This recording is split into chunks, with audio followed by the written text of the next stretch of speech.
민수는 피곤한 몸을 이끌고 집으로 돌아왔습니다. 오늘도 어김없이 야근이었죠.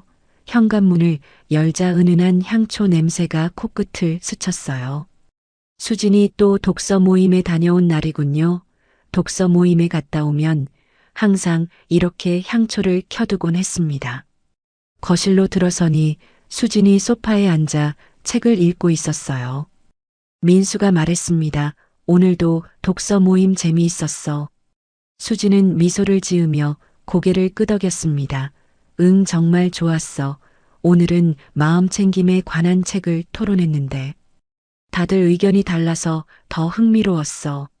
민수는 샤워를 하러 가는 길에 수진의 핸드폰이 울리는 소리를 들었어요. 평소라면 신경 쓰지 않았겠지만 오늘따라 수진이 불이 나게 핸드폰을 확인하는 모습이 눈에 띄었죠. 민수가 지나가면서 무심코 화면을 봤는데 메시지 내용이 눈에 들어왔습니다. 이번 주 모임 장소 비너스 모텔 시간 오후 7시. 민수는 걸음을 멈췄어요. 독서 모임이 모텔에서 뭔가 이상한데. 이런 생각이 스쳐 지나갔지만 곧 머리를 흔들며 그런 생각을 지웠습니다. 수진을 믿지 못하는 자신이 부끄러웠어요. 욕실에서 나온 민수는 수진에게 물었습니다. 독서 모임은 항상 같은 장소에서 해. 수진이 책에서 눈을 떼지 않고 대답했습니다. 아니, 매번 달라 한 명씩 돌아가면서 장소를 정하는데 이번에는 지영이가 정했어.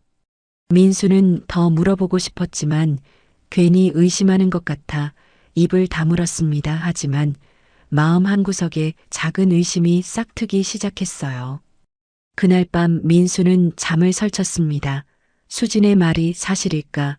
독서 모임이 모텔에서 열린다는 게 말이 되나? 아니야, 내가 너무 예민한 거야. 하지만 요즘 수진의 행동이 조금씩 달라진 것 같기도 했어요. 독서 모임이 있는 날이면 유독 신경 써서 꾸미고 나가는 모습, 핸드폰을 민수의 시선에서 멀리하려는 듯한 행동들. 그리고 귀가 후 은은히 풍기는 낯선 향수 냄새까지. 민수는 결심했습니다. 다음 독서 모임 날 수진의 뒤를 밟아볼 거예요. 의심이 사실로 드러나면 어떡하지? 민수는 그 생각만으로도 가슴이 무너져 내렸습니다. 수진과의 5년. 결혼 생활에서 단 한 번도 이런 의심을 품어본 적이 없었는데 말이죠. 일주일이 흘렀습니다. 민수는 오늘 일찍 퇴근하겠다고 상사에게 양해를 구했어요. 독서 모임이 있는 날이라 수진의 뒤를 밟기로 한 날이니까요. 집에 돌아와 보니 수진은 이미 준비를 마친 상태였습니다. 민수가 일찍 돌아올 거라고는 생각지 못했는지 수진은 놀란 표정을 감추지 못했어요. 오늘 일찍 왔네. 무슨 일 있어? 수진이 물었습니다. 아니, 그냥 일이 일찍 끝나서. 민수는 덤덤하게 대답했죠. 수진은 서둘러 가방을 챙기며 말했어요. 나 이제 독서 모임 가봐야 해. 저녁은 냉장고에 있으니까 데워 먹어. 민수는 수진이 현관문을 나서자마자 재빨리 옷을 갈아입었습니다. 그리고 조심스럽게 수진의 뒤를 따라 나섰어요. 멀찍이 떨어져 수진의 뒷모습을 주시했죠. 수진은 버스 정류장으로 향했고 민수도 몇 정거장 뒤에서 같은 버스에 올랐습니다. 심장이 빠르게 뛰었어요. 이게 무슨 짓인가 싶으면서도 궁금증은 참을 수 없었습니다. 수진은 도심에서 조금 벗어난 동네에서 내렸고 골목길로 들어섰어요. 민수는 조심스럽게 따라갔습니다. 그러다 수진이 한 모텔 앞에서 멈춰 서는 모습을 보았죠. 수진은 주변을 두리번거리더니 모텔 안으로 들어갔습니다. 민수의 심장이 멎는 것만 같았어요. 진짜였던 거야. 정말 모텔에서 만나는 건가? 민수는 잠시 모텔 앞을 서성이다 용기를 내어 로비로 들어갔습니다. 그러나 수진의 모습은 보이지 않았어요. 이미 객실로 올라간 모양이었죠. 민수는 로비의 한쪽 구석에 앉아 생각에 잠겼습니다. 정말 수진이 나를 배신한 걸까? 믿고 싶지 않았지만 이 상황을 어떻게 설명할 수 있을까요? 1시간이 지났을까요? 민수는 로비에서 나와 모텔 주변을 맴돌았습니다. 그러다 우연히 모텔 뒤편으로 돌아가게 되었고 1층 객실의 창문을 통해 안을 들여다볼 수 있었어요. 방 안에서는 4명의 여자들과 2명의 남자가 둘러앉아 있었고 그 중 1명이 수진이었습니다. 테이블 위에는 와인 병과 함께 몇 권의 책이 놓여 있었어요. 민수는 충격을 받았습니다. 실제로 독서 모임을 하고 있었던 거예요. 하지만 왜 하필 모텔에서 민수는 혼란스러웠습니다. 이유를 알아내기 위해 민수는 휴대폰을 꺼내 녹음 기능을 켜고 방 안의 소리를 들어보기로 했어요. 다행히 창문이 조금 열려 있어 안에서 나누는 대화가 희미하게 들렸습니다. 그때였어요. 한 남자의 목소리가 들려왔습니다. 자, 이제 진짜 시작해 볼까요? 오늘의 독서는 여기까지 하고. 민수의 귀에 들어온 말은 충격적이었습니다. 독서는 여기까지. 이제 진짜 시작. 이게 무슨 뜻이지? 민수는 창문에 더 바짝 귀를 대었어요. 방 안에서는 웃음소리와 함께 술잔이 부딪히는 소리가 들렸습니다. 어느새 책은 치워지고 사람들이 가까이 붙어 앉는 모습이 보였어요. 그럼 오늘은 누구 차례지? 수진의 목소리였습니다.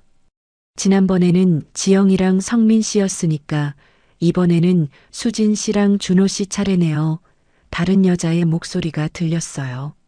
민수는 그 말을 듣자마자 다리에 힘이 빠졌습니다. 귀를 의심하고 싶었지만 이어지는 대화는 더욱 명확했어요. 몸이 떨렸습니다. 어떻게 이럴 수가 있지? 수진이 정말 이런 사람이었나? 배신감과 분노가 한꺼번에 밀려왔어요. 그 순간 방 안에서 갑자기 불이 꺼졌고 웃음소리와 함께 흥분된 목소리들이 들려왔습니다. 민수는 더 이상 보고 듣고 싶지 않았어요. 서둘러 그 자리를 떠났습니다. 집으로 돌아가는 길. 내내 민수의 마음은 산산조각이 났어요. 왜 수진이 이런 짓을 했는지 이해할 수 없었습니다. 민수는 항상 최선을 다해 가정을 지키고 수진을 사랑했다고 생각했어요. 어디서부터 잘못된 걸까? 집에 도착한 민수는 소파에 주저앉았습니다. 두 손으로 얼굴을 감싸고 생각에 잠겼어요. 어떻게 해야 할지 막막했습니다. 당장 수진과 대면해서 모든 것을 묻고 싶었지만 그러면 자신이 몰래 뒤를 밟았다는 사실을 인정하는 것이기도 했어요. 그렇다고 이대로 모른 척하고 살 수는 없었습니다. 민수는 결심했어요. 더 확실한 증거를 모아 수진을 따라잡기로 말이죠. 다음 날 민수는 출근한 척하고 집 근처 카페에서 시간을 보냈습니다. 수진이 출근한 후 집으로 돌아가 수진의 물건들을 뒤지기 시작했어요. 민수는 이런 자신의 모습이 낯설었습니다. 하지만 진실을 알아야만 했어요. 서랍장을 뒤지던 중 수진의 다이어리를 발견했습니다. 민수는 망설임 없이 다이어리를 펼쳤어요. 그곳에는 독서 모임, 일정과 함께 암호 같은 기호들이 적혀 있었습니다. 날짜마다 다른 이니셜과 함께 별표나 하트 같은 표시들. 민수는 그것이 무엇을 의미하는지 짐작할 수 있었어요. 독서 모임에서 만난 상대방을 기록한 것이었죠. 민수는 더 이상 참을 수 없었습니다. 확실한 증거를 원했기에 사설 탐정을 고용하기로 결심했어요. 인터넷 검색을 통해 평판이 좋은 탐정사무소를 찾았고 다음 날 바로 방문했습니다. 탐정 김 실장은 50대 중반의 무뚝뚝한 인상의 남자였어요. 민수는 지금까지 자신이 알게 된 사실들을 모두 털어놓았습니다. 이런 케이스는 처음이 아닙니다. 김 실장이 말했어요. 요즘 이런 독서 모임이라는 이름의 불륜 모임이 늘고 있어요.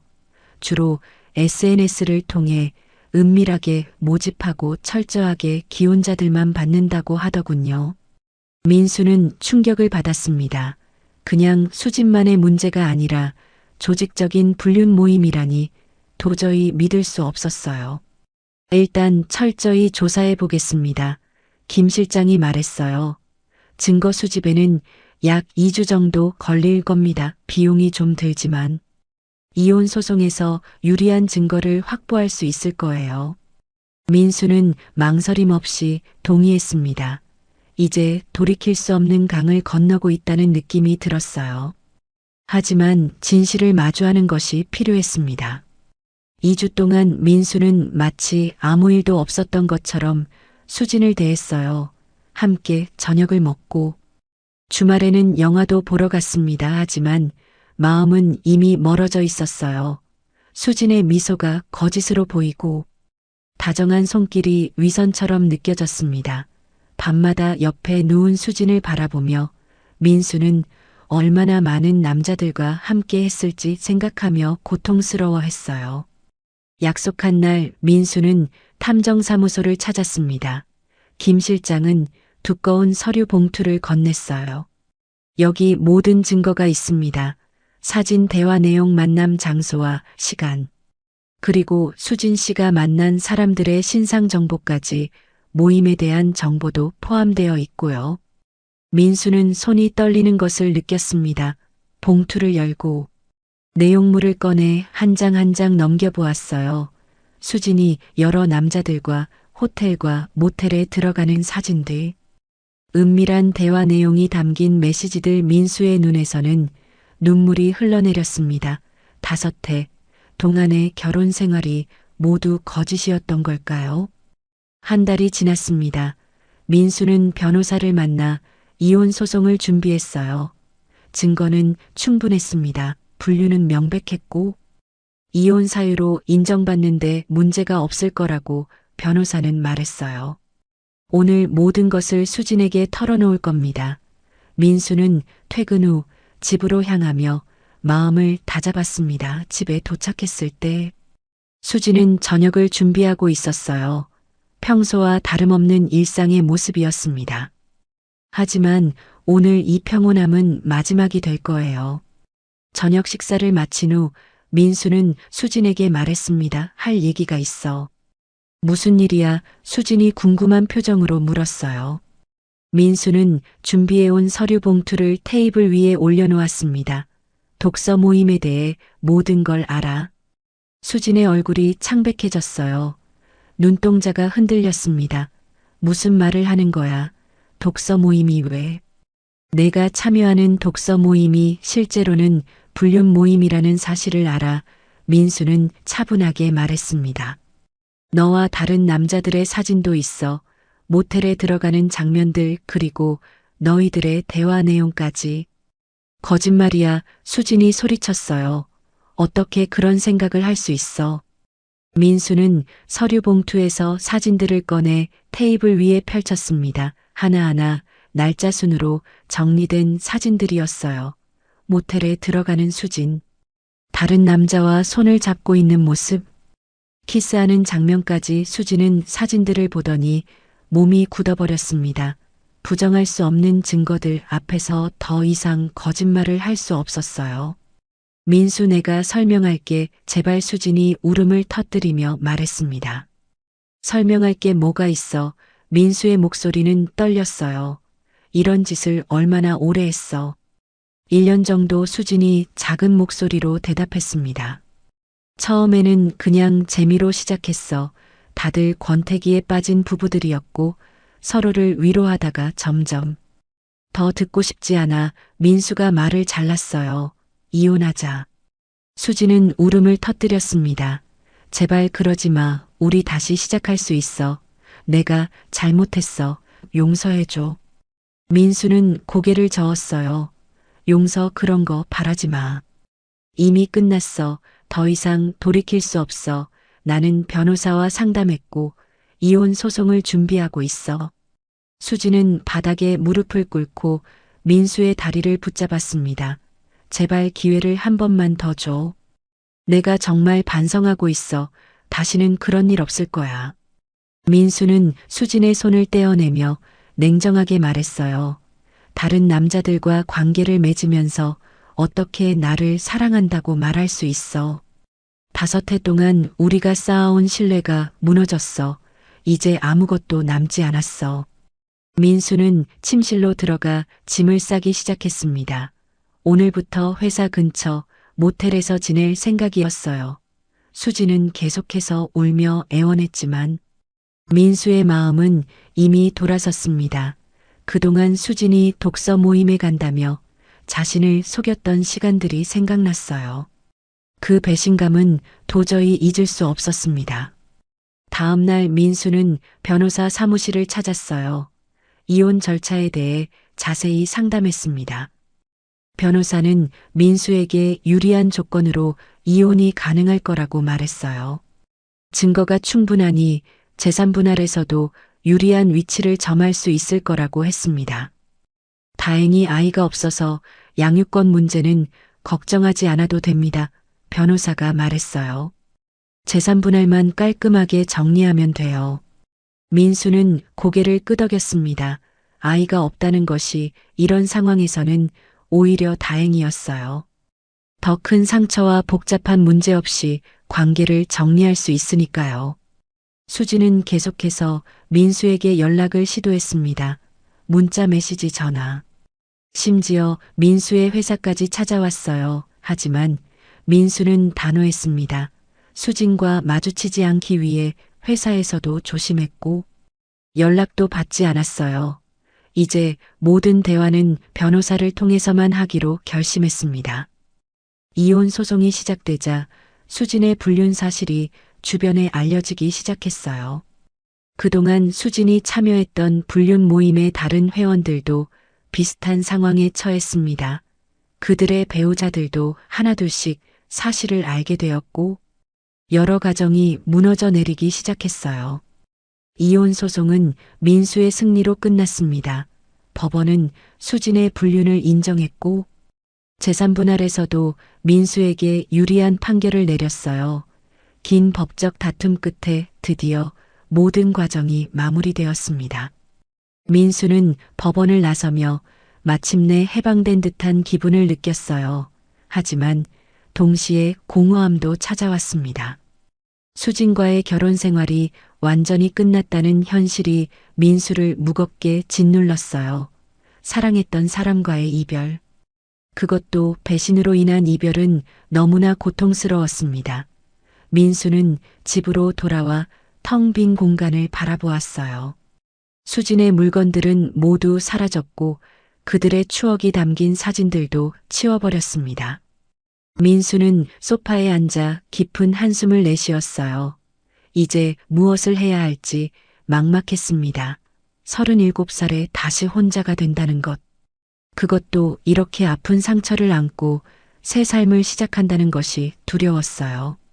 한편 수진의 상황은 더욱 좋지 않았습니다.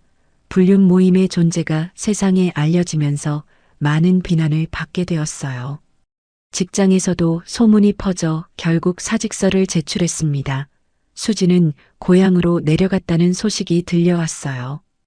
독서 모임의 다른 회원들도 비슷한 처지가 되었습니다. 그들이 만들어낸 거짓된 취미 생활은 결국 여러 가정을 파괴하는 결과를 낳았어요. 민수는 이혼 후 심리 상담을 받기 시작했습니다. 상담사는 민수에게 자신을 탓하지 말라고 조언했어요. 배신은 선택이고 당신의 잘못이 아니라고 말했습니다. 시간이 지나면 상처는 아물 거라고 위로했어요. 민수는 그 말에 의지하며 하루하루를 버텼습니다. 회사 동료들은 민수의 상황을 이해하고 많은 도움을 주었어요. 특히 같은 팀의 지연은 이혼의 아픔을 겪어본 사람으로서 민수에게 진심 어린 조언을 해주었습니다. 가끔 퇴근 후 함께 술 한잔 마시며 대화를 나누는 시간이 민수에게는 큰 위로가 되었어요. 1년이 지났습니다. 민수의 생활은 많이 달라졌어요. 회사에서는 팀장으로 승진했고 새로 이사한 아파트에서 혼자지만 편안한 삶을 꾸려나가고 있었습니다. 처음에는 모든 것이 낯설고 힘들었지만 시간이 약이라는 말처럼 상처는 조금씩 아물어갔어요. 민수는 취미 생활에 집중하기 시작했습니다. 실제 독서 모임에 가입해 다양한 책을 읽고 사람들과 진솔한 대화를 나누었어요. 주말에는 등산을 다니며 자연과 함께하는 시간을 가졌습니다. 건강도 챙기고 마음의 평화를 찾을 수 있었어요. 회사 동료 지연과의 관계도 깊어졌습니다. 처음에는 그저 상처를 나누는 친구였지만 시간이 지나면서 서로에게 특별한 감정이 싹트기 시작했어요. 민수는 조심스러웠습니다. 한번 상처받은 마음이라 쉽게 열리지 않았어요. 하지만 지연의 진심 어린 마음이 민수의 마음을 조금씩 녹여갔습니다. 사실 아직도 가끔씩 수진의 배신이 떠올라 가슴이 아플 때가 있었어요. 하지만 그럴 때마다 민수는 자신이 얼마나 성장했는지 생각하며 마음을 다잡았습니다. 더 이상 과거에 얽매이지 않기로 결심했어요. 어느 날 민수는 우연히 길에서 수진을 마주쳤습니다. 1년 만의 재회였어요. 수진은 많이 변해 있었습니다. 예전의 화려함은 사라지고 수수한 모습이었어요. 서로 눈이 마주치자 잠시 시간이 멈춘 것 같았습니다. 민수야, 잘 지내? 수진이 먼저 말을 걸었어요. 응, 그런대로 민수는 담담하게 대답했습니다. 너는? 나도 그냥 그래. 수진은 머뭇거리다 덧붙였어요. 미안해. 정말로 내게 상처 줘서. 민수는 가볍게 고개를 끄덕였습니다. 이제 그런 얘기는 중요하지 않아. 우리 각자의 삶이 있으니까. 헤어진 후 민수는 가벼워진 마음을 느꼈어요. 더 이상 수진에 대한 미련이나 분노가 남아있지 않았습니다. 진정한 용서는 아니었지만 적어도 과거를 내려놓을 수 있게 되었어요. 민수는 집으로 돌아오는 길에 지연에게 전화를 걸었습니다. 오늘 저녁 시간 있어. 함께 식사하고 싶은데. 민수는 이제 새로운 시작을 할 준비가 되었다고 느꼈어요. 상처는 자신을 더 강하게 만들었고 진정한 사랑과 신뢰의 가치를 깨닫게 해주었습니다. 비록 아픈 경험이었지만 그것을 통해 성장할 수 있었어요. 민수는 마음속으로 다짐했습니다. 이제는 진실된 관계를 통해 행복을 찾겠다고, 그리고 다시는 거짓에 속지 않겠다고.